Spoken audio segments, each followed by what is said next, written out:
Okay, I am live here on YouTube, and let's see if there's anyone who remembers that I'm actually moving from Facebook to YouTube today, the 21st of May. So I've been talking about this for quite some time now. Every Wednesday, I have been doing a Facebook Live for the past couple of years, actually. I've been on Facebook for many years, more than 3 years that I wrote in the post, but I've been doing a weekly regular live for the past 3 years. And I've been thinking about moving over to YouTube just because. And it's confirmed last week when I sent out an email to you asking what you want more of from us, and a lot of you would like to see the lives here on YouTube. I might say Facebook a lot of times because I'm just used to it. I am very aware that I'm on YouTube, so I can see that there are people here watching, and welcome to everyone who's here. Let me just say that during these live sessions, I'm happy to answer questions from the chat. But after the session, I am not answering more questions. I'm not going back to answer questions in the chat. So you're very welcome to watch the recording, which is staying here on our YouTube channel. And if you have any questions, then you have to show up live. So it's 9 o'clock here in Norway, Central European time. And if you've joined me before, you know that I would love to hear where you are, because we always have very international audience and followers from literally all over the world. So let's just check now that the chat is actually working. If you could write in the chat where you are, I'm very happy to see. And yes, we have Amsterdam, which is nice. I actually lived there. Slovakia, Austria, Sweden. Susanna found us. Arizona. South Africa. Wow. Rotterdam. Norway. Montreal. Belgium. Holland, New York. You see, I am not joking when I say this is a very international audience. I love it. Thank you. If you are new to us, then welcome. I actually sent out an email earlier today to everyone on our email list, and that's always very scary for me, to be honest, because we have almost 20,000 people following us and receiving our email. So it's always very, very scary to send out an email to so many people. So we have Atlanta, Baltimore, lots of people from the US. Welcome. Thank you. We have Farsund here in Norway. Monica is in the US. Hi, Monica. Okay. Yeah. So this is working perfectly. Greece, UK. I can see the chat. Gdansk in Poland. I can see the chat perfectly. So this is promising. France. Wow. Okay. So I made some notes. I always make notes for my lives. And tonight I want to continue talking about walking our dogs on leash. If you've been following us before, the last couple of weeks during my Facebook lives, I've also been talking about walking on leash. Simply because this is one of the most problematic things we do with our dogs, but it's also one of the things that we do the most during a dog's life. So last time I did a calculation, and can't remember the numbers exactly now, but if you walk your dog 3 times a day daily for 12 years, so just the average, then we have more than 13,000 walks during a dog's life. So, of course, these walks are very important for both you and your dog. So, also, when the walks are not pleasant, everything is just getting a bit more tiring, frustrating for everyone. So we want those walks to be nice and relaxing for you and your dog. And yesterday we had our Zoom meeting with our level 3 students, and we were discussing things around walking our dogs on leash. And that's why I chose this subject tonight, where I want to talk a little bit about the fact that when a dog is pulling on leash, a lot of us want a quick fix. They contact us and say, how can I have my dog stop pulling on leash? And yes, there are techniques to do that. Absolutely. We can train a dog to stop pulling on leash. However, very often, there are also other things we have to do, because there are other reasons. There could be multiple reasons why your dog is pulling on leash. So I just wanted to take a moment tonight and talk about those reasons, because we have an upcoming workshop next weekend, the 30th of May, Friday. Next Friday, we start 3-day free workshop about leash walking. And of course, we'll go more into depth there during the workshop about these topics. But yeah, so I'm just checking the chat here. So we still have lots of people from the US, from Canada, British Columbia, from Belgium. I love it. Thank you for being here. Okay, so there could be many reasons why our dogs are actually pulling on leash. Of course, it's the obvious reason that they smell something nice and they want to go there, and the leash is too short. If you have a very short leash, think about it. If the leash is very short, it's tight in a split second because the leash is short. It's physics. If you have a longer leash, your dog has more of an area to move around you when you're walking your dog. And just to make it clear, when we are talking about walking our dogs on leash, not pulling on leash, we're always talking about what we want from the dog is not walking like in an obedience competition. So not walking heel next to you, looking at you, or not even having to watch a walk right next to you, but somewhere around you. Your dog is supposed to be able to move a little bit away from you, to sniff and to go to the toilet and so on. So it's obviously much nicer if you have a longer leash.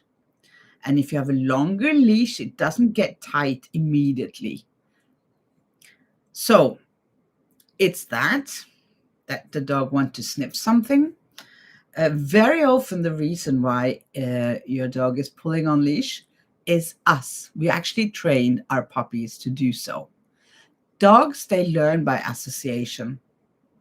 So when the leash is tight and they can feel the tight leash, they associate that, okay, the leash is tight, that's how I move forward. So if we were to train them or teach them that only when the leash is loose, you can move forward, then the connection would be loose leash, walking, tight leash, not walking. Okay, so we are part of the problem, unfortunately, very often, very often. So, very often, the reason why the dog is pulling on leash is something that or we have to work with this not during the walks, but during the dog's everyday life. And what I'm talking about now is that a lot of dogs have a high level of stress, which makes them more stressed, more more energetic when they're out walking. So maybe you have to do other things instead before you start training your dog to walk on a loose leash.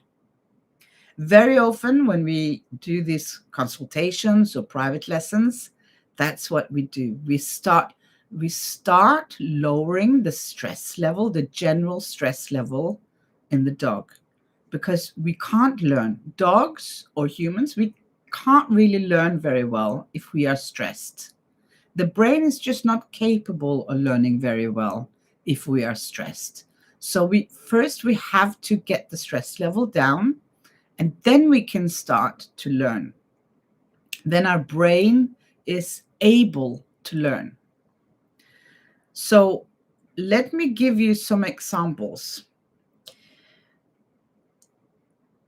Very often we think that pulling on leash, the only way we can fix that is by obedience. Obedience, or a shorter leash, or a tighter leash even.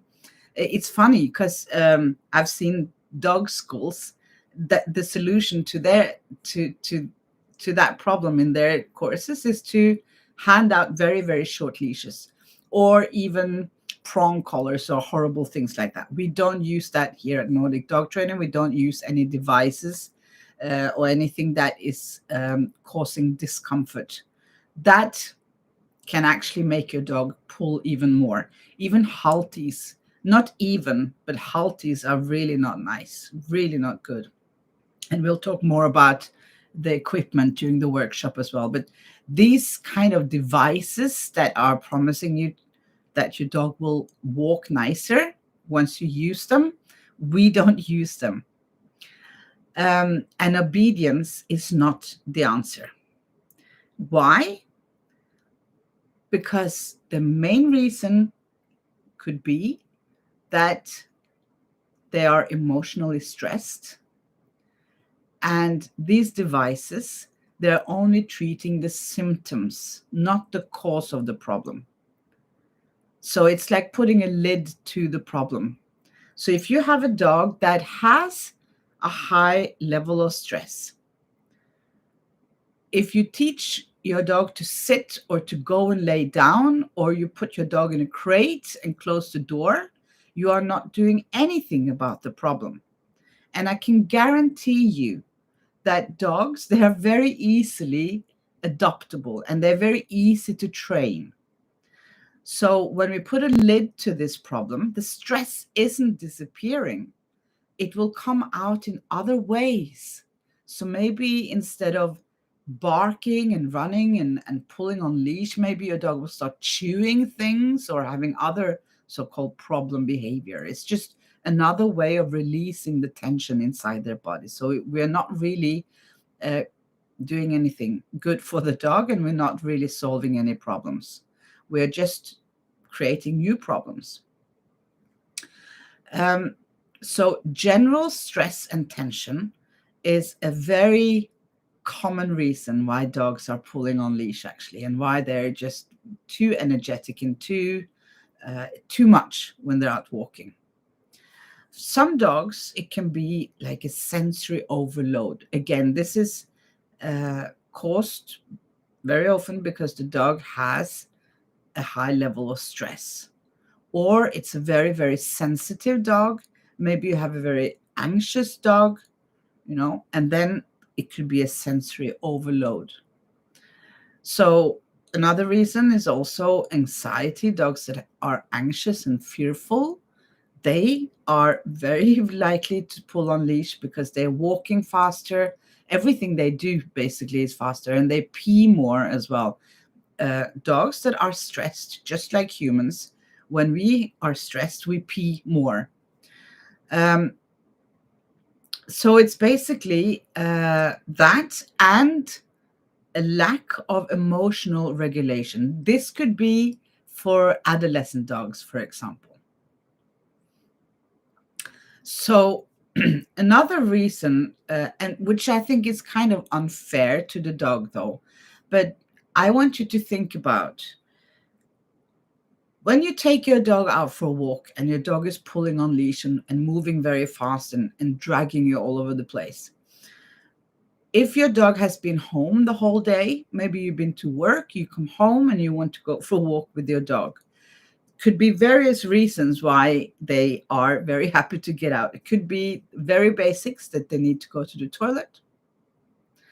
And they've been home alone for a number of hours. They are craving for being with you, to be social, to be touched maybe. And if the dog has been in a crate, which according to Nordic dog trainer, by the way, is also a big no-no.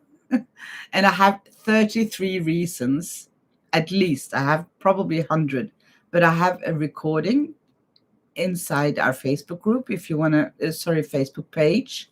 One of my previous lives is called 33 Reasons Why Not Using a Crate.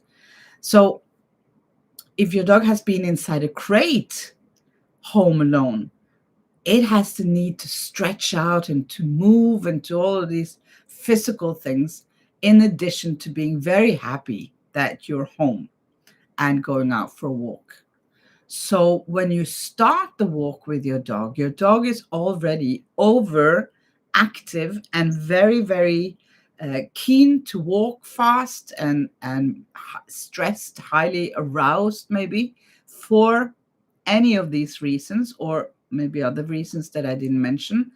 But that is something we have to do first. You cannot expect your dog to be able to concentrate and to learn any obedience in that state of mind, if you see what I mean. Let me see if there are any comments about this. Yeah. So like we discussed yesterday in level 3, we do something when we work with dogs that have an issue passing other dogs. We do sometimes something we call parallel walking. And then we started discussing if how and where you can do parallel walking and if this is working for every dog. So dogs are individuals, first of all. So there are very different reasons why our dogs are behaving in the way it is. It's individual reasons for that. So sometimes when it comes to parallel walking, we can't just start with walking parallel. Maybe the dog is having an issue passing other dogs because of lack of socialization. This is, in fact, not very uncommon. Dogs that are craving being with other dogs and wanting to socialize with other dogs, they very often start pulling and want to go towards another dog when they meet them on walk. And we can train that. Of course, we can train that.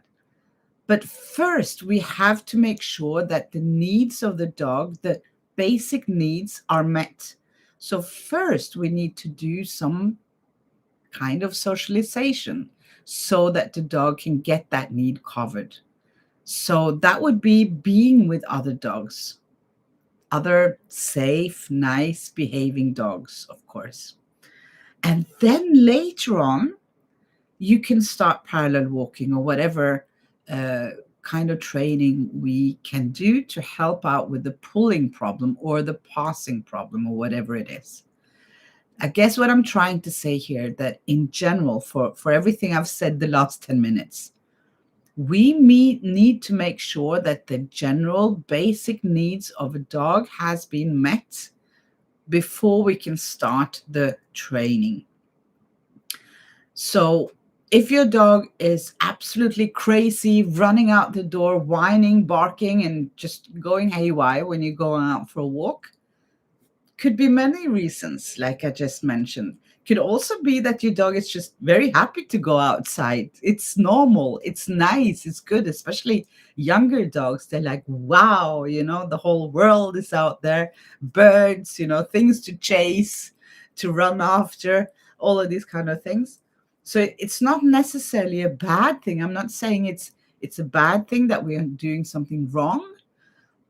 But like I said, a lot of dogs do have a high level of stress. And I actually heard in a podcast yesterday that only 30% of dog owners know to recognize the stress signals of their own dogs. 30%. That means that 70% is not.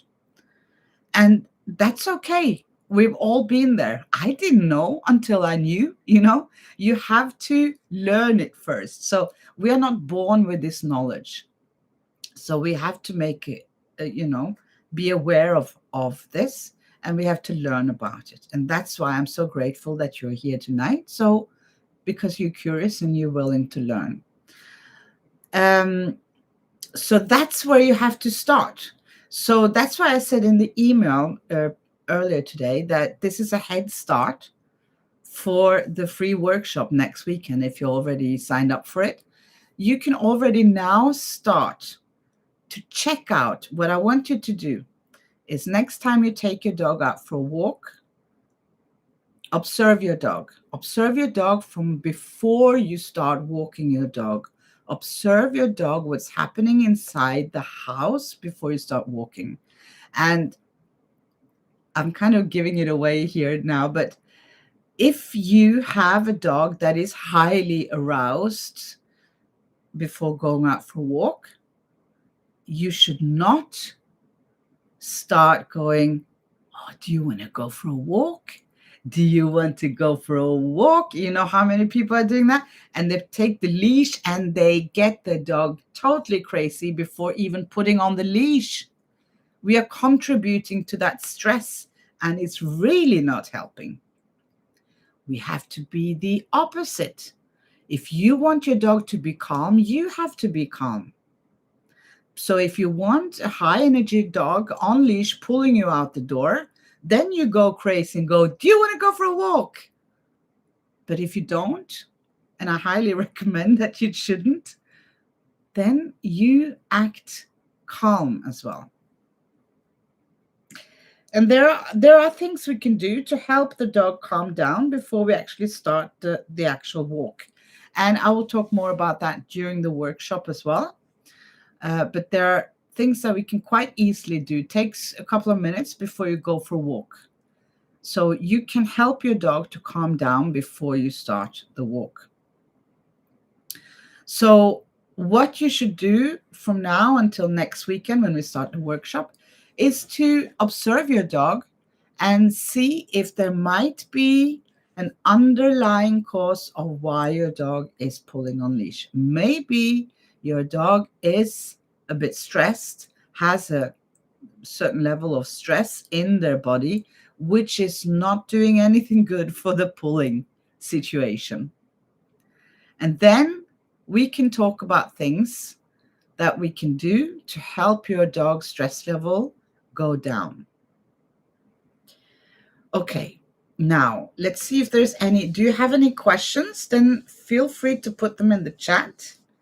And I'm happy to answer them now during the live. Let me see.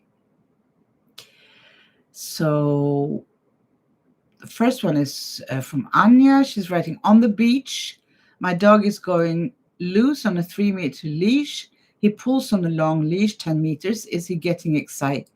Is he getting excited to follow the smell of the 50 meters ahead? Should I just have him on 3 meters? First of all, I don't know if he's getting excited. Because you see him. But I can very well imagine that he's getting excited. It's a good thing. They live for using their nose. It could be some exciting smells. So I would use the 10-meter leash. When you're on a beach, you can definitely use a 10-meter leash and still teach your dog to not pull. Yeah. Ruth is saying, I hear that owners have said when leaving a dog, if not left in a crate, it will destroy things in the house. So can you please comment on this? That's simply not true. I'm not going to talk a lot about crates here today, but I have never, ever used a crate. I've had 16 dogs in my life. There are other ways of puppy proofing your house. And I remember when crates became popular in Norway, it was in 2003. I actually remember the year because we didn't use crates before that unless traveling or in cars. But at home, no one did. But from 2003, we started. And I thought, I hope it's not going to be a situation where we're going to normalize putting dogs in crates. It's more than enough to put rabbits and hamsters and all sorts of poor creatures in closed crates. But it has, unfortunately, and a lot of the problem with behavior we have today is caused by crates. And they started doing research on that. So the research is soon to be, out there because we've been doing this crazy thing for so many years now, so we can see the results. That's a short answer. But the answer to your question is no. They don't go crazy in your house. I learned that the gentle leader was suppressing his feelings. I threw it in the trash. The 30-foot by thing lead and dog-directed walks changed everything. Yes. So gentle leads or halties or prong collars, we call them all kinds of things. But these special devices is made for one reason, and that is to help us when the dog is pulling, to stop the dog from pulling. And to have that happen, it has to be some sort of discomfort happening. So the dog does not want to pull because it's either painful, it's painful, yeah, or at least very, very uncomfortable. So knowing basic behavior of dogs and basic learning theory, that's not the way to go. We know now in 2025 we don't use these methods because, yeah, it's just not good. Not good. Okay. I'm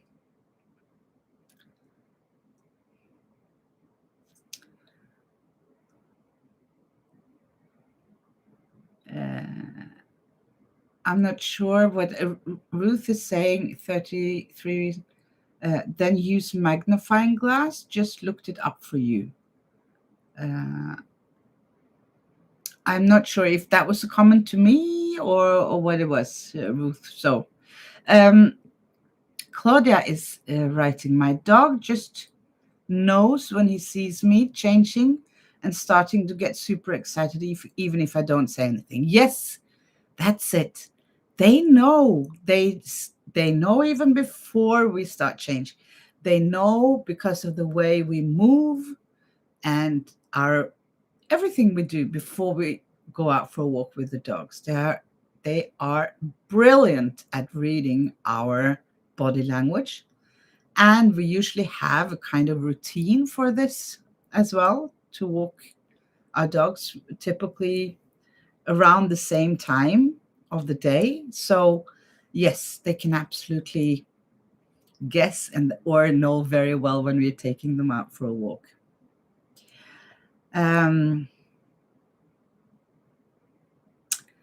Also, you commenting, Claudia is commenting that I think he's allergic and the discomfort comes from that.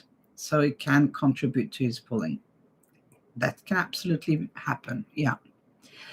Can a crate help to reduce stress by eliminating visual stimuli during outings when dogs cannot settle, but the human needs to be there with the dog? No. No. That's a very interesting. I understand the question. It's a good question, but we can talk about it during another live. You can do exactly the same thing without a crate. So you can just have your dog on leash if you're out and about with other people, and you sit down, and instead of having your dog in a crate, you have your dog on a leash. If your dog cannot cope with the environment, then you have to help your dog and train them, socialize them step by step, so that eventually they can cope with this environment.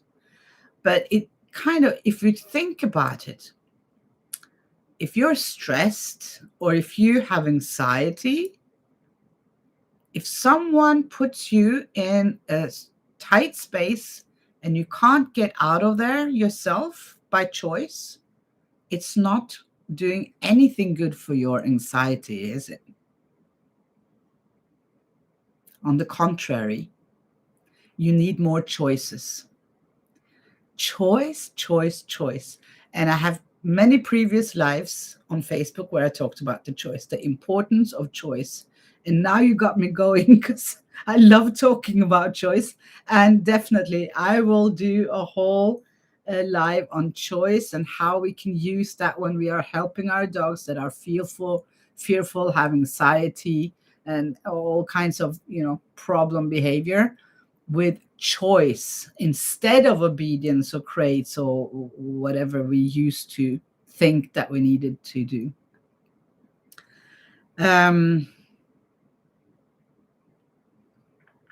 Ruth is asking, does one still teach to go into a crate with the door closed just to train in case it needs for some reason, such as being at a vet overnight?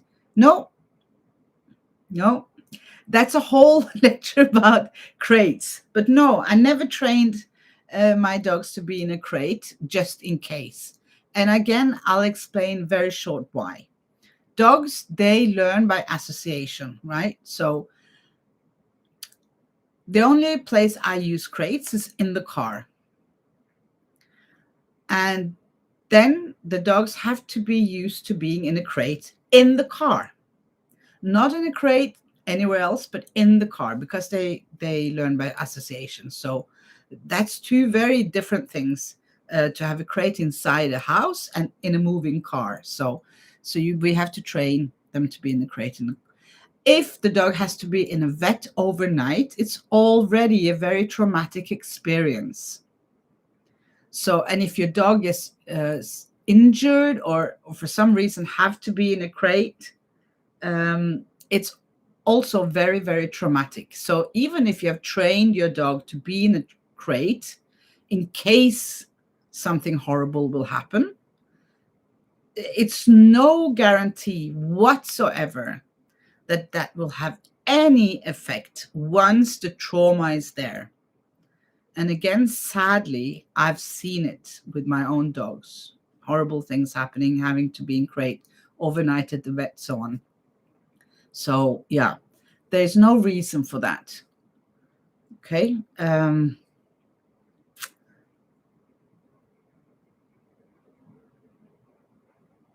Yeah. Okay. Susanna is saying, I get a little nervous because my teenager lunges when I get out the leash. My dog lies down and look at me very interested, but he doesn't get up to come with me. Calming signal. I'm not sure what you mean with if looking up or laying down was a calming signal. Don't really understand your question, Susanna. But these are questions for the workshop, right? So yeah. One Pink Fish, which I think is a very good name. Thank you for responding to my question about crate. We'll try a soft crate with door open, just so the dog does not see other dogs around. That could be a good solution at a puppy class. Or just move away, because very often when you say puppy class, these classes are usually very, very stressful for dogs. I know, because I've been running puppy classes for years. in-person puppy classes. And the only solution to that is fewer. I never had more than 5 puppies in a puppy class with big distance. Okay.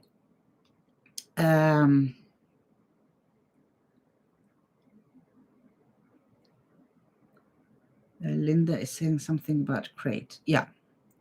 So, okay. Good. I don't see any more questions. Do you have, if there's any more questions about what we talked about tonight, which is more like the underlying causes of pulling on leash? Actually, that should be a whole lecture on stress. Which, this is sad because I talk about stress a lot. And a lot of us think it doesn't affect us because my dog is not stressed. But then when we start learning about what stress is and how we can see the signs of stress, then we realize that, oh, okay, so yes, it's applicable to me. Maybe my dog is stressed. It's very important topic, actually. But yeah. Okay, I can't see any more questions here, but I do see a lot of people watching live. That's so nice. Good. Rafaela says, I changed the retractable leash for a 6-meter one, started using the attention sound instead of calling my dog's name, and gave him the option to go wherever he wanted. It's a big difference. Yes. And I also think it's a big difference because you are more relaxed. Like I said, it's so important how we behave. It's very, very important. If you want your dog to be calm, you have to be calmer. If you want your dog to walk slower, you have to walk slower. And we'll talk more about this again during the workshop. I know it sounds very difficult and maybe even impossible, but it's not.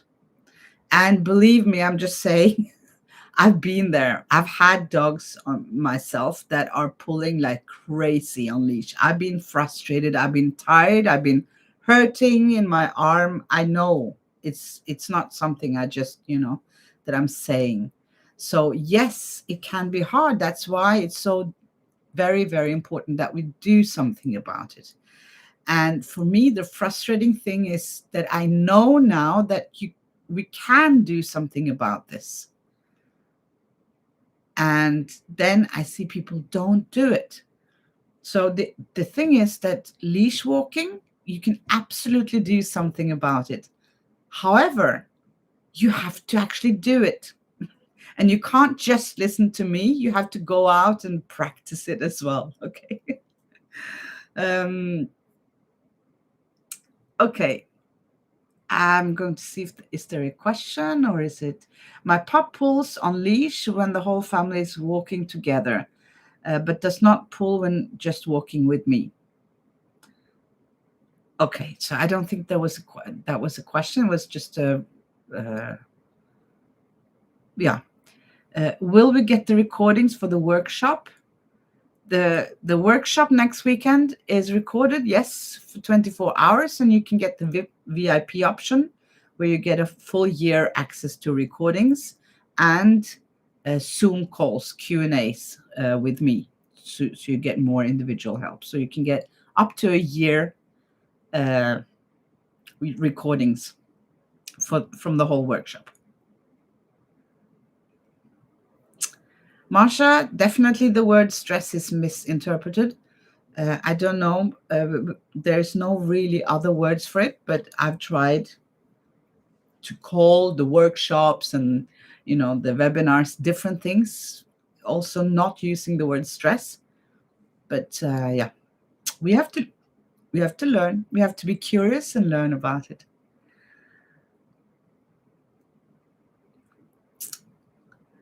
Okay. So that's it from me for the very first YouTube live. I almost said Facebook. I have to get used to saying YouTube live. It worked fine on my end. Hopefully it worked fine on your end as well. And I'll be here, same place, same time, 9 o'clock Central European time, whatever that is in your time zone. And all these lives are automatically recorded and they stay here on our YouTube channel.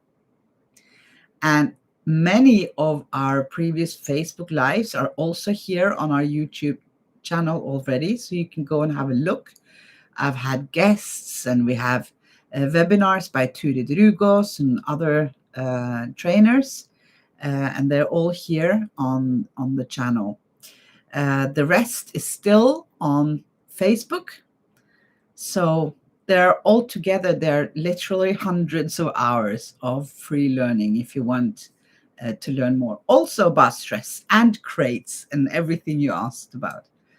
Okay, thank you so much, everyone. Thank you. I love the emojis here. And yeah, it's more colors, actually. I like this platform better, which is good.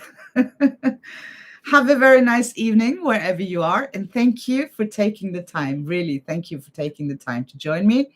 And if you want to sign up for the workshop, go to our Facebook page and I'll make a new post to make sure that you know where to click. It's actually in the header of the Facebook page. So it's easy to sign up and it's free. Have a nice evening, everyone. Bye from Norway. Bye.